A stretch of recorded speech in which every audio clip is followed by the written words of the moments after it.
Thanks for joining Sales with Suli, a mom of three who spent the last 12 summers knocking doors. Welcome to my podcast where I talk about all things women, the ups and downs of my journey, and what it takes to find success on and off the doors. Enjoy this episode.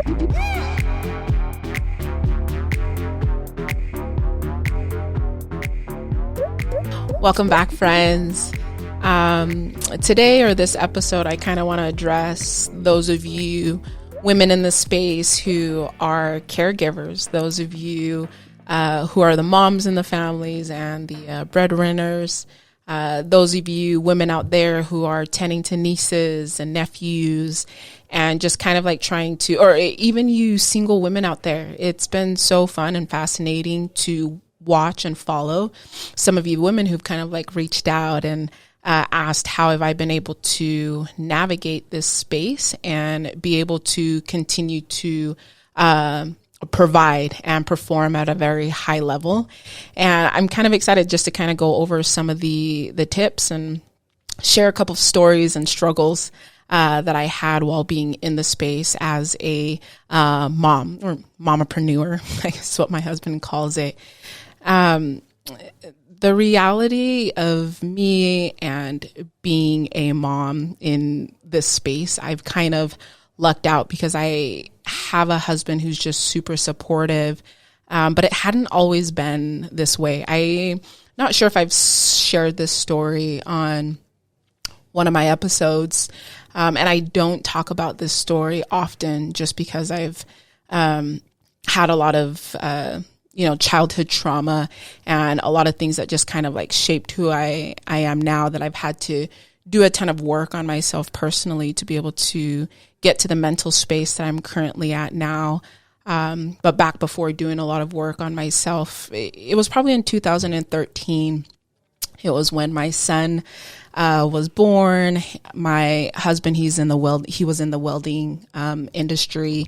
And for me, I was still just in door-to-door. I had been in door-to-door at that time for about 4 years. And I am, for people who don't know, I am half Pacific Islander. Like some of you guys will, think about like the Samoans, Tongans, like Hawaiians, like Asians. That's the category of Pacific Islander. And then the other half, I'm African American. I just flat out say I'm Black. So I'm half Black and I'm half Pacific Islander, but I only grew up in the Tongan culture. And growing up in the Tongan culture, it's more, women are at home tending to their children. We basically are the providers at home. And so for me, going and working during the summers and my husband staying home, it was just something like unorthodox, I guess, in like my culture. And especially with my family, I was raised by my aunts and uncles and grandparents. And so this specific year was the turning point for where I am now as far as being a mom in this space. In 2013, my brother had just I had recruited him to get into pest control at the time. And that same year, he had recruited his best friend to be able to come and knock with us during that year. And so I felt an obligation to make sure that I was going to be there helping my brother. But I'm also married and at that time had 2 kids and my husband was traveling back and forth for work. So what we had did during that time frame, all of our family was living in Utah. So I would bring my kids to Utah and basically have my aunts and uncles watch my kids. I would fly out to California and I would be knocking with my brother, his best friend, and our team that we were on during that time.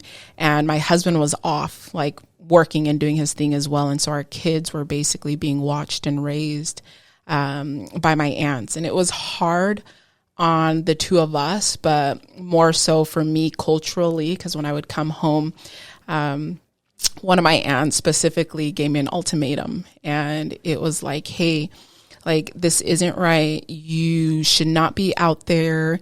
You need to be here at home with your kids. Like, we are no longer gonna take care of your children anymore. We're basically gonna like throw out all of your things if you are gonna go out and keep knocking doors. Like, we don't support what you are doing.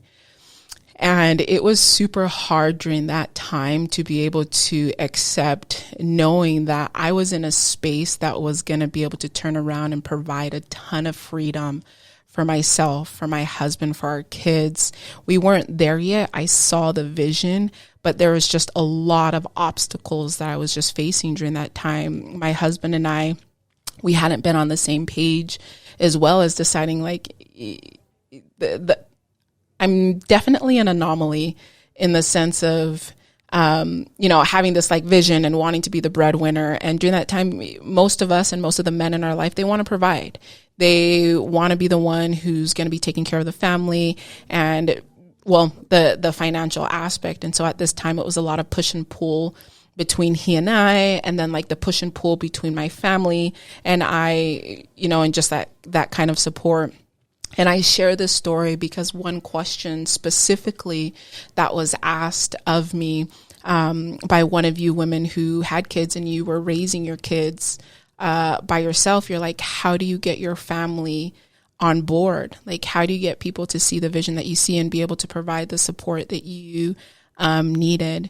And 2013 was definitely a pivotal time in my life to be able to make that decision of a couple of things. Like one, what am I going to do in door to door to be able to show myself that, or to be able to take my husband, away from work? What is it? How big was my why? Like, is this space really going to provide the freedom that I had been dreaming about, for years and years and years at a time? And I had decided at that time that I needed to surround myself with people who were going to be supportive. And I know that some of you guys are like, well, I'm in places where I don't have any family. And for me, I knew that I had to get involved and figure out who was going to be watching my kids. So care.com, for those of you who do not have a support system, or for those of you guys who do not have family or friends who are going to be able to help tend to your children, care.com was our best friend. We found some of the best nannies for our kids during this time of like, if we are going to go all in, it's going to be all in. And I know some of you guys are like, well, we don't have the money for that. That is exactly what I needed to do to make sure that when I was out there, I was giving it my all. 2013 was when my husband and I decided like, hey, we are going to figure out a solution to where during the summer months, my kids are always going to have a parent or a parent figure around like all year round. So during the summers, my husband would be home with the kids that summer moving forward. And in the winter months, he'd be able to go, pursue his welding and do his job. And I would be at home with the kids. But it took like a lot of sacrifice, like 1,000%, like researching, interviewing different nannies and caretakers and people that we were wanting in our home, because one, I didn't want to be judged. I didn't want to hear from family members or anything of like, oh my gosh, she's always gone. Like, who's watching our kids? Like, who's doing these types of things? So my husband and I definitely had to get together on the same page to be able to create a vision and to be able to put some systems in place to where if I was going to be doing this, we were going to go all in. There was going to be no plan B. And for a lot of you women who do reach out, and I hear some of your guys' stories, it's kind of like your foot is in door to door and your foot is somewhere else, and you want to be in door to door, but whether it's family, whether it's your kids, whether it's other obstacles that may be pulling you away from where you can find that freedom, I'm here to tell you that it's going to take a lot of work. It's going to take some sacrifice. It's like, what are you willing to put in to be able to obtain this financial freedom? And so for me, I knew that I was going to like lose some relationships with family members. Like at the end of the day, I knew that I was going to be judged culturally. I knew that people just weren't going to be supportive. And so I made the decision during that year to surround myself with people who were going to be supporting our vision, who was going to be supporting our goal. And I know that it's going to be a lot easier said than done, especially for those of you women who are the mom, who are the dad, and who are the provider and doing everything. That the thought of paying for a nanny or getting on care.com just sounds like super daunting.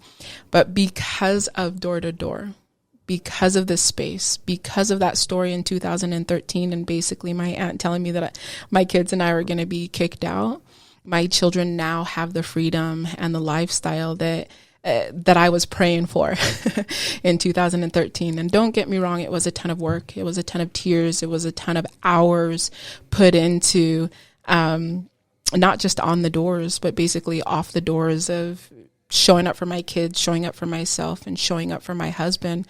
But I don't regret it. I don't regret all the obstacles and all the trials and all the money that was spent on nannies and relationships to be able to get me into a place mentally to where I am the dominant breadwinner in our family. And my husband and I doing a lot of work on ourselves, and getting the support that we needed. We are glad that we made the sacrifice to just go against the cultural norm. So for those of you women who are questioning like whether you should be all in and door to door, whether you should find like a new circle of people, whether you should kind of like take your kids out with you during the summer, I am going to be the one woman that's going to tell you go all in. If you want to find freedom, like financially, spiritually, in every aspect of your life, it's going to start with you betting on yourself. Door to door was me betting on myself. Until next time. Thanks for taking the time to tune in. If I've added any kind of value to your thoughts on knocking doors, please share this podcast with another female rep. Until next time, know that you are capable, you are valued, and most importantly, you are enough.